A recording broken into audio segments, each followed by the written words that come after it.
Okay, hello, welcome back. I hope you were able to stretch and take a little bit of a break. So let's jump back in here. We finished up the last video with the different types of trauma, right? And which can occur from abuse or not. Just the exposure to different incidents can create the trauma. Kids being abandoned by their parents is extremely traumatic. That leads to the emotional trauma and all of that, okay?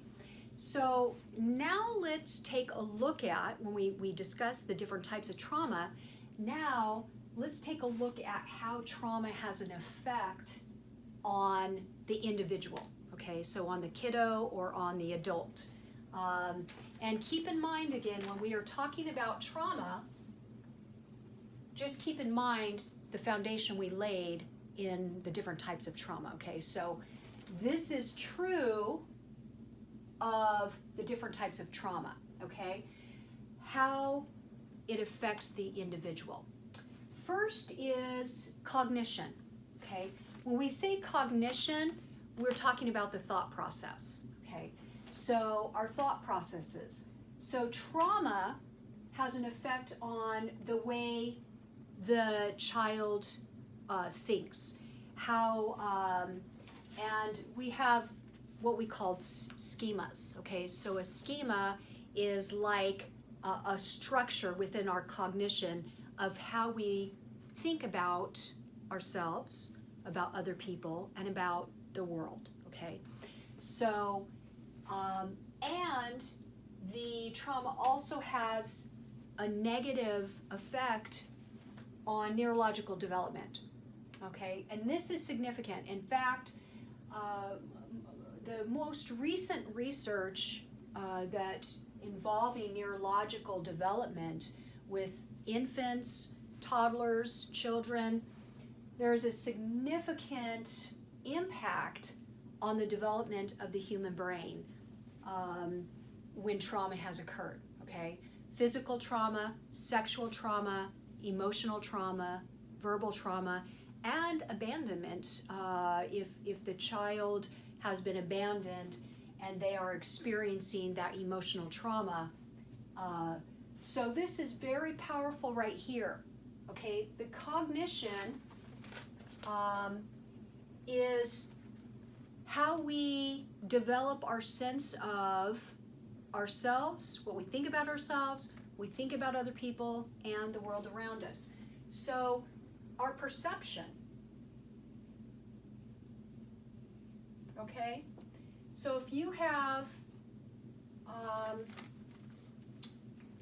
our thought processes that have become skewed, and the young person, the child, has experienced trauma, then their perception of other people and themselves and the world is going to be very negative, and they're going to have a real difficult time with their own thought process, okay? We will come back around to this. The neurological development, as I said, research has really looked at the impact that trauma has on the brain. In fact, even with adults, studies have been done, like veterans of war who have been in a theater of war. They have done research looking at specific parts of the brain, and the hippocampus in particular, part of the brain which it has to do with memory, emotions, things like that. Actually, they have seen a shrinkage within that region of the brain. So that's just one example. But when you have a child whose brain is developing, this becomes very concerning, because there are problems here that have been interfered with the trauma. So physical. So trauma has an effect on the physical well-being, the physical body, okay? So we call this physiological, So the trauma has affected the way the child experiences within their own body. What do I mean by that? Well, we have this, I'm sure you know, is the fight or flight, right? So it's a physiological response. If someone's in danger, if you're in danger, you're either going to fight or you're going to run for your life, okay? So that's the autonomic, nervous system. So we have that nervous system that cranks up, and when danger happens, when we're fearful or in a scary situation, if a child is in a very scary situation, they've been exposed to violence, they've witnessed violence, they've experienced some sort of abuse, their body is going to respond to that. So the autonomic nervous system, so think of it autonomic, right, is broken down into two different parts. We have the somatic, okay,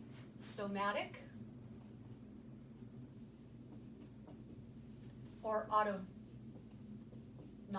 okay? All right.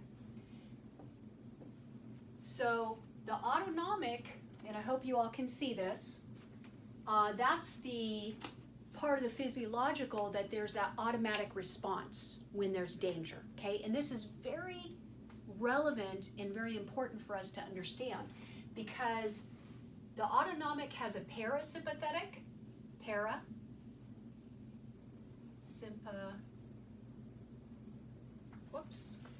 left out my M, so parasymp,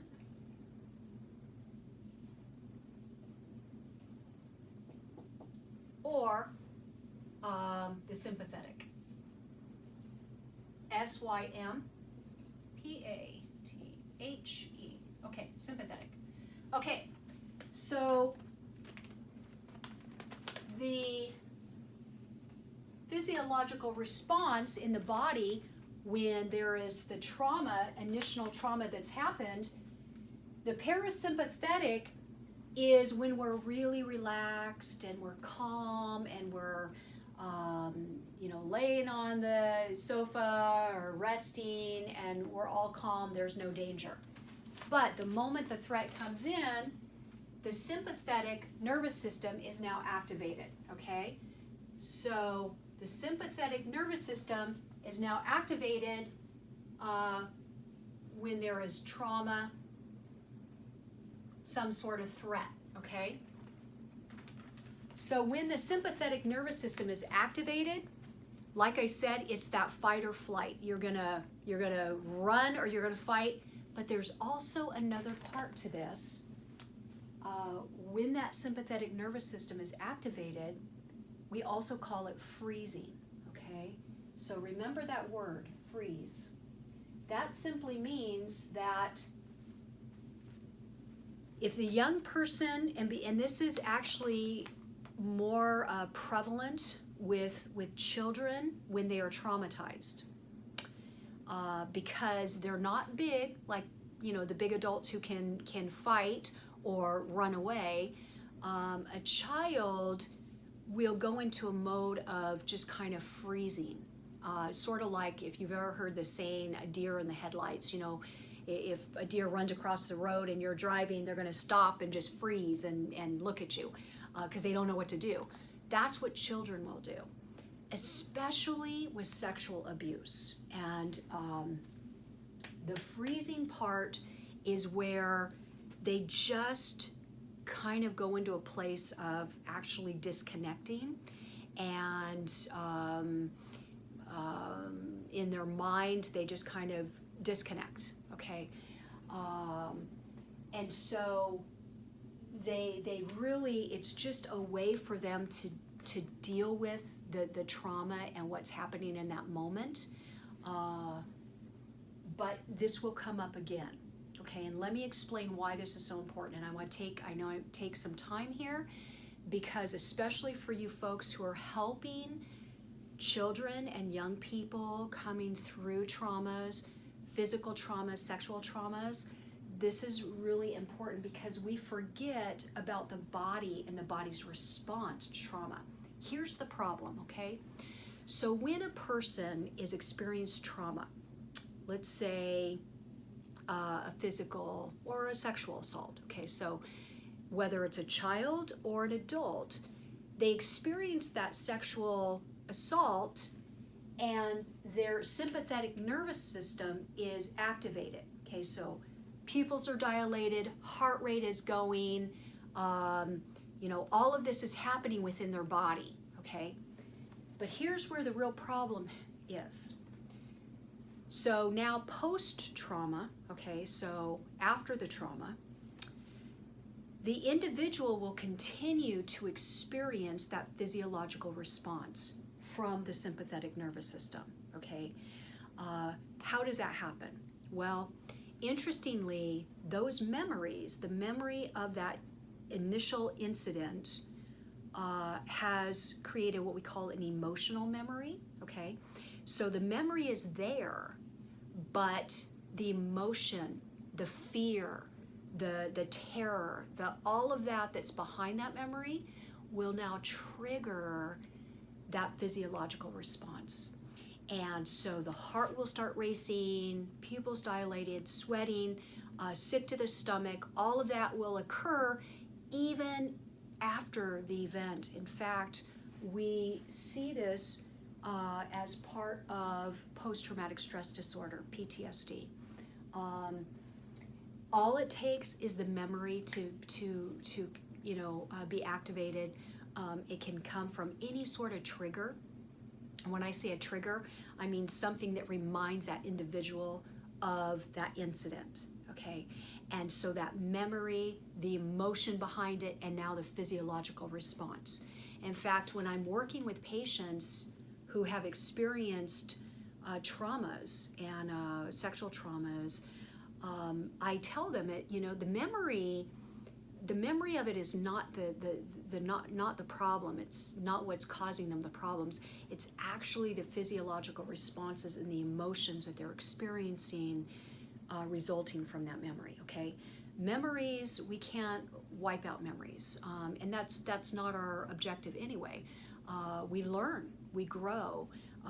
Goodness, trauma, the memories that I have from things I walked through, now I use those memories to help other people, and it helps me be able to connect and help other people. But the emotional part of that is healed, and the physiological responses are no longer activated, okay?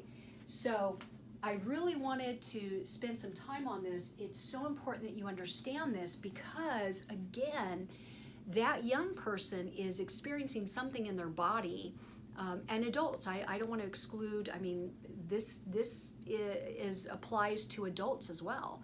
I see plenty of men and women, particularly women, who are re-experiencing a trauma because of the emotion that's there and the physiological response to that, okay? And that's the part where I really work with patients to help them as they can overcome that.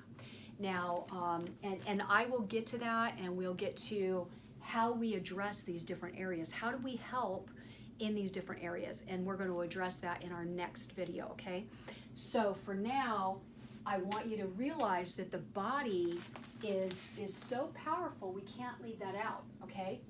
So we have cognition that's affected by trauma, so the thought processes, all of that influence our perception of other people, of the world, of ourselves, okay? So that cognition, the neurological development that we see in the brain, okay? And the physiological, which is affects the sympathetic nervous system, okay? And the next one is emotional, feelings, okay? So trauma affects our emotions, our feelings. And when you have young people who have been exposed to traumas and have gone through these things, they get very good at, we'll just say, shutting down those emotions. Adults are great at it too, don't get me wrong. I mean, I've worked with plenty of adults, women, who've just shut down those emotions. And young people can become very good at it too. Why is this problematic? Well, because if they don't learn to feel, if they shut those feelings down, then we really can't help them to heal and to move past that, right? Emotions are God-given. We are emotional beings. We feel all these different feelings that, God has given us. So we feel sadness, we feel happiness, we feel anger, and within the different emotions, there are different levels within these emotions, right? So maybe I'm a little, happy, maybe I'm smiley, or maybe I'm like, wow, I'm so excited, I'm off the charts, yay! So there's different levels of these emotions. Or the sadness, maybe I feel a little melancholy, a little sad, or maybe I'm severely depressed and deeply sad, okay? So kids, when we're helping kids, it's important that we're helping them identify how the trauma has affected their feelings, okay? Their emotions. So if you have a child who has, let's say, been abandoned by the parents or been left or hurt by family, those emotions are going to be very strong. Sadness, anger, a lot of anger. In fact, I see two different types of people usually when it comes to these emotions as a result of trauma. One is an individual who is so angry. A kid is like so angry and in fights and getting in fights and maybe pushing back against adults, breaking rules, not wanting to follow directions. Okay, so that's a kid who's out there with it. The other one goes in, kind of like what we had talked about before. They're inward, so they're going to go deep into a sadness. They're going to go into this place of despair.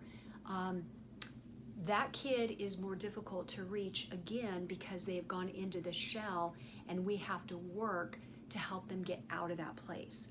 The kid who's all out there and they're putting it out there, well, there's no guessing where they're at, right? So, they let us know. There's no guesswork there. Okay. So like I said, we're going to come back around in our next video and talk about how we begin to help in these different areas, okay? So the last one is spiritual, okay? Faith-based. And, we often, especially those of us who are in the field, I am a very strong believer, in the Lord. My faith is most important to me. I love the Lord with all my heart, and I am a psychologist, a clinical psychologist. Well, there are a lot of clinical psychologists in this field who do not have a relationship with the Lord, and unfortunately, they will often leave this piece out, which is very, very sad to me. And when I teach my students at the university, I strongly advise them to never leave this out, because children know there is a God, and every kid I've worked with, I am so amazed at their knowledge, this God-given knowledge within their heart about God. I had that when I was a little girl, and I grew up in an atheist home and had no exposure. But I remember at a tender young age, 7, 8 years old, saying a prayer asking God to help me. Where did that come from? Well, it's written on our hearts, right?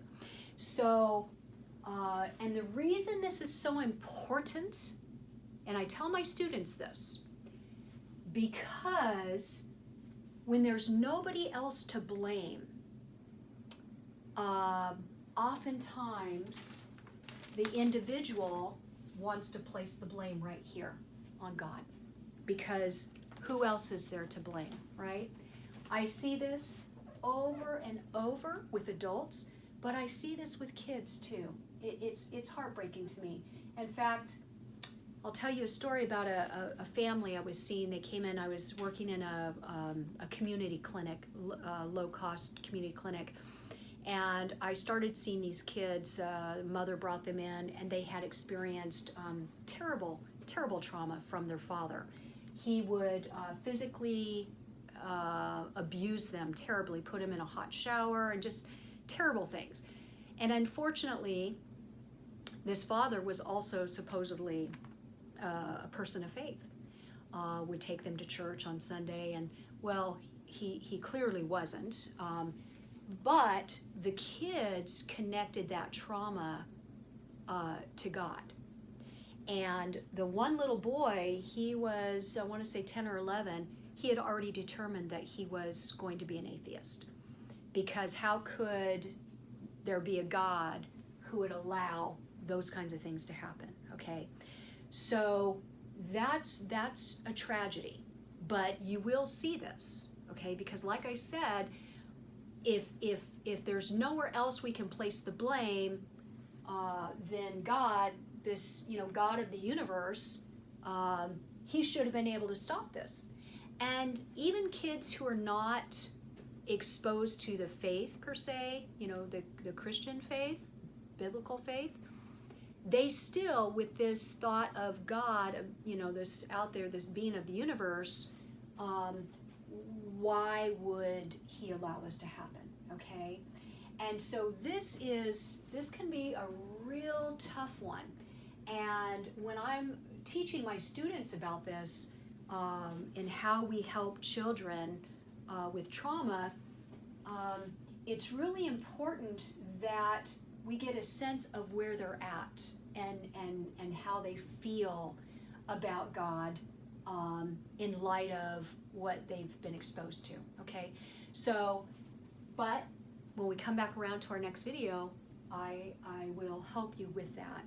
I have seen some very effective ways in which we approach this and help the kids, okay?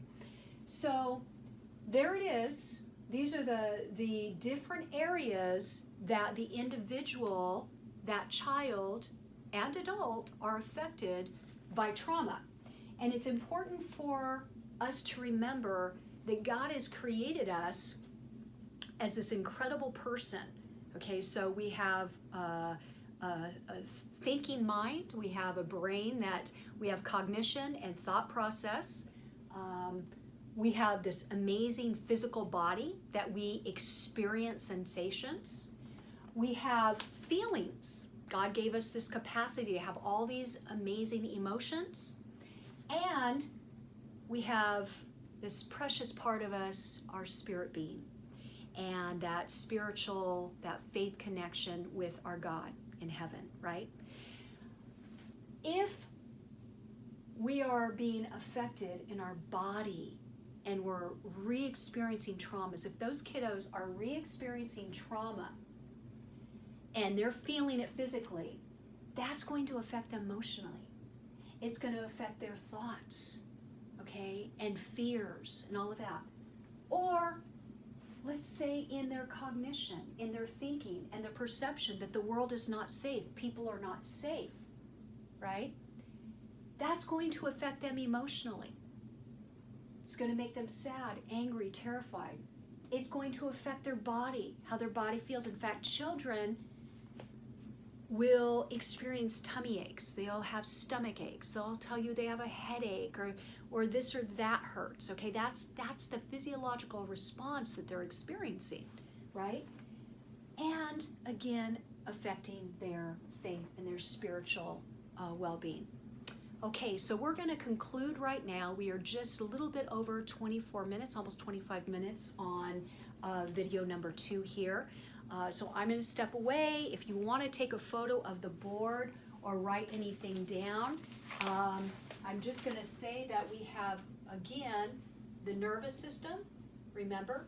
So let me write nervous system. Okay, The nervous system is made up of the somatic and autonomic, okay? And we're not worrying about the somatic right now. We're talking about the autonomic, which has two branches, two parts to it, which is the parasympathetic and the sympathetic. The one that we're concerning ourselves with when it comes to trauma is the sympathetic, okay? So when an individual is experiencing that anxiety in their body, they're experiencing these different feelings, they're being triggered from the trauma, a physiological response becomes the sympathetic. Everything is, it's the fight or flight, or they go into a freeze, okay? Parasympathetic is what we want to get them to, where they're calming back down, okay? Okay, so that's it. Concludes our video number 2. Take a break, go stretch your legs, get something to drink, and we'll be back.